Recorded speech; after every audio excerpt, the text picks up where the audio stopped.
जल, जंगल, जमीन, ये तीन ऐसे मुद्दे हैं जिन पे कि पूरी दुनिया को कहीं न कहीं विचार करने की ज़रूरत है। जहाँ तक जंगल की बात आती है, तो जंगलों में वन्य प्राणियों की सुरक्षा, जंगलों की रक्षा, जंगलों को बचाए रखने की बात बहुत ज़रूरी होती है। आज हमारे साथ हैं वन्य प्राणी विशेषज्ञ Manish Kulshreshtha. No news only views पर हम आपका स्वागत करते हैं। मनीष जी, बहुत दिनों से एक बात सामने आ रही है, मध्य प्रदेश में काफ़ी अच्छे वन हैं, कान्हा है, बांधवगढ़ है, पेंच है, और अभी जबलपुर का भी अगर देखें तो डुमना नेचर रिजर्व एक बेहतर जगह है, और नौरादेही एक नया वन अभयारण्य तैयार हो रहा है। क्या लगता है आपको कि वनों की रक्षा, सुरक्षा और वन्य प्राणियों की रक्षा के क्षेत्र में क्या यहाँ पर बेहतर प्रयास हो रहे हैं या सिर्फ भगवान भरोसे चल रहा है? देखिए, ऐसा है कि जो वन्य प्राणी संकट में होते हैं, 2 प्रकार की स्थितियों में होते हैं। बहुत पहले ये अपने यहाँ ये था कि वन्य प्राणियों का शिकार करके अखेट का विषय समझा जाता था। एक उसको खेल या इस प्रकार से लोग उसको वो करते थे, क्रूरता करते थे और आनंद लेते थे। तो वन्य प्राणी 2 प्रकार से संकट में होते हैं। एक होता है प्राकृतिक कारण और एक होता है अप्राकृतिक कारण। तो प्राकृतिक कारण में कई प्रकार की जैसे परिवर्तन हो रहा है, ऋतुओं वेदर में चेंजेस हो रहे हैं, कई प्रकार के बैक्टीरिया, जर्म्स, वायरस जो है पनप रहे हैं। तो वैज्ञानिक दृष्टिकोण से इनका परीक्षण करके, इनका मलमूत्र इत्यादि से करके जो होना चाहिए, जो इनके बीमारियों का कारण है जिससे, तो वो उसमें बहुत कमी है। और अप्राकृतिक कारणों में शिकार है या कई प्रकार की चीज़ें हैं, वो बढ़ती जा रही हैं। जैसे कि फसल रखाई के लिए जो जंगल के आसपास जो गांव होते हैं, जो जंगल की संरचना होती है, मध्य के एरिया को कोर एरिया बोला जाता है, उसके किनारे के बफर एरिया बोला जाता है, और उसके किनारे जो ग्रामीण या अन्य जो सामान्य वन मंडल के जंगल होते हैं, ये रचना होती है। तो अप्राकृतिक कारण में कई लोग अपनी फसल बचाने के लिए ग्रामीण करंट लगा देते हैं, फंदे लगा देते हैं, और बहुत सा अपना जो विकास हुआ है कुछ समय में कि रोड बन गई हैं, डैम बन गए, नहर बन गई हैं, जो एक प्राकृतिक गलियारे वन्य प्राणी अपना भोजन, पानी और प्रजनन के हिसाब से पलायन करने की जो स्वाभाविक प्रवृत्ति होती है, उसमें ये जो नए संरचनाएं बन गई है, तो रोडों में दुर्घटना होने लगी है। और जिससे इनके जो, चूंकि एक प्रकार से ये होता है कि इनका एक नेचुरल ये सिस्टम होता है कि इसके अगर इनके फोर फादर अगर उस गली से गए या उस जंगलों में उनका वो था, तो उनके बाय जेनेटिक उनके ये आता है उनके कि भाई ये यहाँ से पलायन वाले क्षेत्र हैं। इनको कोई सिखाता नहीं है, बताता नहीं है, पढ़ाता नहीं है। तो उनमें जो अतिक्रमण और कई प्रकार के विकास के जो दौर हुए हैं, तो उसमें ये भटकाव की स्थिति होती है। तो भटकाव के दौरान कई लोग की शिकारी की निगाह में आ जाते हैं, या आदमी अपनी आत्म सुरक्षा के लिए, या ग्रामीण उनके बैल हैं, बकरी हैं, कई प्रकार के, उनको ना खाए तो जहर पॉइजनिंग कई टाइप की चीजें। अभी जिस तरीके से उमरिया का बांधवगढ़ का वो मामला आया था, 11 हाथी लगभग खत्म हो गए, और उसमें बताया गया कि कोदों खाने से, जहरीली कोदों, तो क्या लगता है कि कोदों देखिए, इससे मैं बिल्कुल सहमत नहीं हूँ। उसका पूरा इन्वेस्टिगेशन नहीं किया गया, और वन विभाग, दुर्भाग्य की जिसका दायित्व है कि इसकी रक्षा करना और वन्य प्राणियों को देखना, और अहम जो भूमिका है अमला इकोसिस्टम में इनका, उनके प्रति गंभीरता नहीं है। कोई भी ऐसी दुर्घटना होती है तो ये लोग उसकी लीपापोती करने में प्रयास करते हैं, उसी को अपना दायित्व समझते हैं, ना कि सत्यता को सामने लाके आगे की दुर्घटना रोकने के लिए कोई गाइडलाइन बनाना है। ऐसा कोई उद्देश्य नहीं होता है। भाई, कोदो तो आमतौर पर खाई जा रही है। ऐसा है, वो पतौर से वहां पे सलखनिया की तरफ आए थे, उसके पहले पानी उनने पिया, और कई जैसा वहां पे पूर्व में भी ऐसा इतिहास है कि आटों के गोले बना के उसमें जिंक फास्फेट जो है, नमक जहर का अक्सर रखते हैं ये लोग। चूहा मार दवाई जिसको बोलते हैं, सहजता से उपलब्ध हो जाती है जब शरीर में जाता है। देखिए, कोई भी हो, वायरस हो या कोई भी हो, आज कोदों से पनपा अगर फफूंद है तो एक दिन में किसी इतने बड़े हाथी को निढाल नहीं कर देगी। 2 दिन लेगी, 3 दिन लेगी, पूरा चांस देती है, मौका देती है। जब जानवर बीमार पड़ता है, उल्टी सामूहिक रूप से ऐसे नहीं मरते हैं। फिर इनने जो जिंक फास्फेट खाया तो पेट में गया, तो फास्फीन गैस बनी, अंदर के जितने अपने जो स्राव वगैरह होते हैं, हार्मोन, सब चीज़ें होती हैं, उससे क्रिया करके बनाया, तो इनको समझ में नहीं आया तो चिघाड़ने लगे, दहाड़ने लगे, और उनको समझ में नहीं आ रहा क्या हो रहा, तो थोड़ा बहुत उनने कोदो वगैरह खाया, ऐसा नहीं है कि खाया नहीं, उनको समझ में नहीं, मतलब उनको कोई वो नहीं हो रहा, पीड़ा होने लगी पेट में। फिर पॉइजन जो जाता है ब्लड में जाके, जो रेड ब्लड सेल्स होती है उन पे जाके एकदम से प्रभाव डालता है, और ऑक्सीजन लेवल जो रेड ब्लड सेल्स का काम होता है शरीर में, रक्त के संचार को एकदम से, जो जहर रहता है आर्टिफिशियल जो जहर होता है, वो एकदम उस पे कोडिंग करके एकदम से वो ऑक्सीजन जो यानी शोषण ये शक्ति माना होती है। जाए कि ये हाथियों की मौत जो है हाँ, उसके सही कारण ना तो विभाग सही को कारण, बता सही रहा है, कारण जानते हुए नजरअंदाज किया है, लीपापोती हो रही। लीपापोती कर दी है। कुछ समय बाद ही अभी एक टाइगर जो है फंदा फंसा मिला, उसको बोल रहे हैं नहीं स्वस्थ है, अच्छा है, सब कुछ है। तो क्या टाइगर सुसाइड कर रहा था जंगल में? क्या इनका काम क्या है? कोई बीट गार्ड है या कोई भी है, अपना बीट या उससे गंभीर नहीं है, मतलब अधिकारी भी गंभीर नहीं है। और यानी जंगल में जो जंगल महकमा है वो ना तो वन्य प्राणियों के प्रति चिंतित है, ना उनकी रक्षा और सुरक्षा के लिए पर्याप्त प्रयास कर रहा है, सिर्फ अपनी नौकरी बजा रहा है और खाना पूर्ति कर रहा है। बिल्कुल अब एक और चीज आती है कि वनों का एरिया कम हो रहा है, शहर बढ़ते जा रहे हैं, वनों की तरफ जा रहे हैं।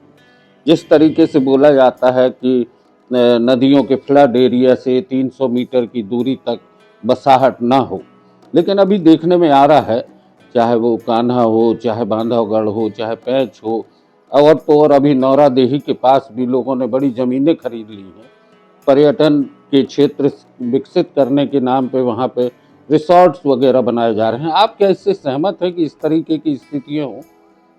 देखिए, रिसॉर्ट वगैरह जो बनते हैं या लोगों ने जो जमीन खरीदी है, उससे ज्यादा घातक वन क्षेत्रों के अगल बगल के जो क्षेत्र हैं जहाँ पे प्राकृतिक संसाधन, मतलब खनिज वगैरह है, उसकी जो अनुमतियां दी जा रही हैं खनन के लिए, वो ज्यादा गंभीर चिंता का विषय है। क्योंकि खनन ऐसा ऐसा नहीं होता है कि आप गए और तुरंत निकाल लिए किसी चीज से। खनन करने के लिए विस्फोट होता है, विस्फोट जो होता है उसके प्रति वन्य प्राणी बहुत गंभीर 20 डेसिमल से तक की आवाज़ सुनता है। तो ये तो इतनी भयानक होती है, विस्फोट होते हैं कि जिससे कोयला निकालने के लिए, डोलामाइट निकालने के लिए, आज जैसे कान्हा एरिया है, कान्हा एरिया का जितना बफर एरिया है पूरा वहाँ डोलामाइट की खदानों को सैंक्शन देते जा रहे हैं। उच्च स्तरीय जो जंगल से 300 मीटर दूर होना चाहिए उसको बिल्कुल 10 मीटर पे अनुमतियां दे रहे हैं। तो रिसॉर्ट और ये तो ठीक है, थोड़ा सा कोलाहल और इस टाइप की चीजें करते हैं, लेकिन उनका जंगल पे आश्रित है तो वो नुकसान होने नहीं देते हैं। लेकिन जो खदान वाले हैं ये तो पूरा वहाँ पे पूरा इकोलॉजी जिसको बोलते हैं, वहाँ गड्ढे खोद देंगे जहाँ पे वन्य प्राणी गिर के जंगल से मरे, और शासन उनको अनुमति दे रहा है। ऐसा नहीं है, और बाहर बाहर वाले लोग आ रहे हैं, ना इनको रॉयल्टी मिल पा रही है गवर्नमेंट को ढंग से, और ना वो वन्य प्राणी इकोलॉजी जिसको बोलते हैं, ना घास की जगह पे गड्ढे खोद जाएंगे, गड्ढे की जगह पे पानी, वो गड्ढों में मतलब समतल जमीनों में गड्ढे खोद के पानी आ जाएगा। तो इकोलॉजी चेंज होती है जिससे कि वन्य प्राणियों का भी संकट में पड़ने लगते हैं। इसके कारण अभी उनके झाड़ पेड़ पौधे काट दिए जाते हैं जहाँ से इनको ये आहार मिलता ये है। मैं उसी बात पे आ रहा था कि ये जिस तरीके से चौड़ी सड़क 6 लेन 4 लेन वनों के आसपास से निकल रही है, उसमें बेतरतीब तरीके से पेड़ों की कटाई हो रही है, वो भी कहीं ना कहीं वन्य प्राणियों के लिए और जंगल के लिए एक नुकसानदेह है। खासकर इस बात का ध्यान रखना चाहिए कि जिस तरीके से सड़क बन रही है तो वन्य क्षेत्र के आसपास कहीं कोई प्रभावित ना हो। अब आती है बात डुमना नेचर रिजर्व। इसको टाइगर सफारी के तौर पर डेवलप करने की बात उठी थी, अभी तक कुछ हुआ नहीं। क्या लग रहा है?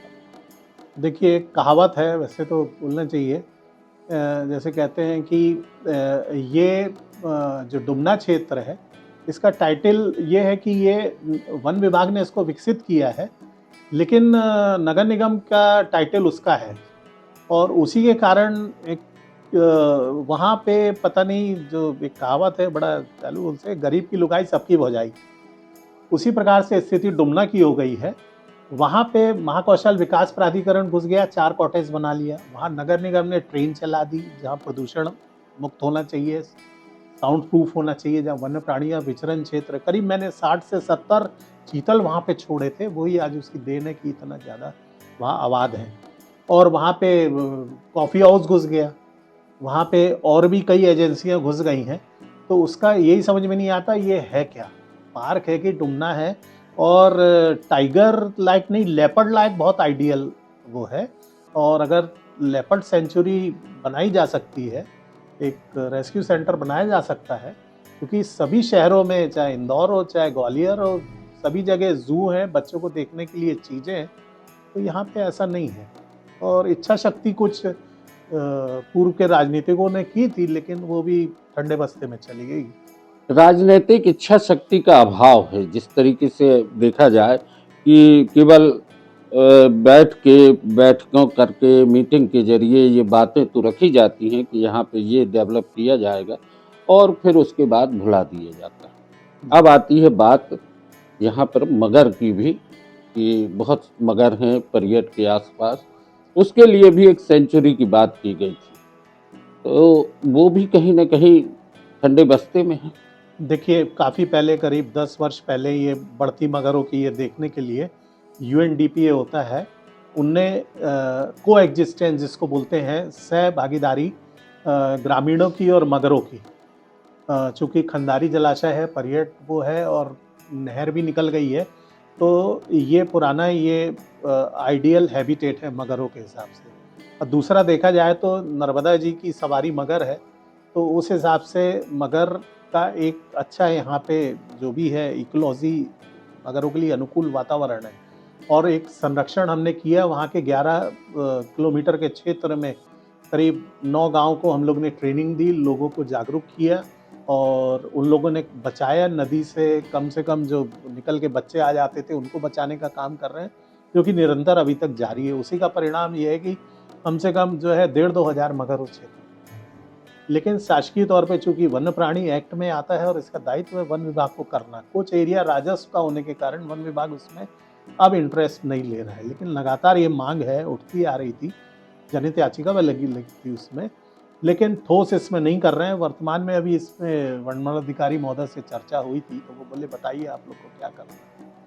तो ऐसा अगर प्रयास अगर गवर्नमेंट लेवल पे अच्छा और हो जाए, या बच्चे भटकते हैं, वो अलग अलग, उनको ठंडी बरसात गर्मी में अलग अलग स्वभाव होता है उनका, एक छोटी नर्सरी बन जाए, गहरे में नहीं रहते हैं बरसात के दौरान, तो वो बच्चों के लिए नर्सरी बन जाए, लोगों के घर में घुसते हैं तो जाके सहायता करने की एक टीम का गठन हो, स्थानीय लोगों की भागीदारी उसमें हो और वन विभाग साथ में हो, तो ऐसा उपकरणों की जरूरत होती है, रेस्क्यू करने खतरे का काम होता है। तो ये रेस्क्यू के लिए उपकरणों की भी कमी महसूस होती है। दूसरी चीज क्या है, जो वन्य प्राणी घायल हो जाते हैं अपने ही कारणों से, उनके उपचार की भी मुकम्मल व्यवस्थाएं मुझे नहीं लगता कि यहाँ पर हैं जिस तरीके से होना चाहिए। तो दोस्तों, जैसे मैं आपको एक चीज बताना चाहूंगा, मगर का जो स्वभाव होता है, बरसात में जो प्राकृतिक जो स्रोत होते हैं वो गहराई वाले हो जाते हैं, तो वो 2 से 2.5-3 किलोमीटर तक पलायन करता है, छोटे पोखर खेतों में वो रहता है। और वो खंडारी जलाशय, सोनपुर और ये सब जो क्षेत्र पिपरिया, ये उन दायरे में आते हैं 3 से 4 किलोमीटर के एरिया में। तो मगर जो पलायन करके इस कारण गांव में आ जाते हैं और छोटे छोटे खेतों में और प्लॉटों में घुस के जो है वहाँ पे उनको इजीली खाना मिल जाता है, छोटी मछलियाँ, मेढक या अन्य चीज़ें मिल जाती है, इस कारण वो पलायन करना उनकी प्रवृत्ति होती है। वन विभाग को ये समझना चाहिए कि वो एनिमल बिहेवियर जो है वो ये एंडलेस वॉर है जिसको बोलते हैं, अंतहीन युद्ध है। इसके ठोस परिणाम करना चाहिए, नहीं तो आने वाले समय में जो मगरों की तादाद बढ़ रही है, गंभीर दुर्घटना का रूप लेते जाएंगे। लाइव स्टॉक है, जैसे गाय बैल बकरी है, कई प्रकार के, और इंसानों पे घातक हमले होंगे, फिर स्थिति नियंत्रण में करना है। स्थिति को नियंत्रण में करना फिर बस में नहीं रहेगा। और जहाँ तक देखा जाए तो जो बातचीत हुई है मनीष कुलश्रेष्ठ जी से, कि वन विभाग अपनी जवाबदारियों से, अपनी जिम्मेदारियों से कहीं न कहीं मुंह मोड़ लेता है और कुछ बहाने बना के वन्य जीवों की मौत पर लीपापोती करने लगता है। ये बात सामने आई है आज चर्चा में। आगे भी हम चर्चा करेंगे कुछ और मुद्दों पे, कुछ और अलग अलग विषय होंगे जंगल से जुड़े हुए। दोस्तों, नो न्यूज़ ओनली व्यूज़ पर आज बस इतना ही। धन्यवाद।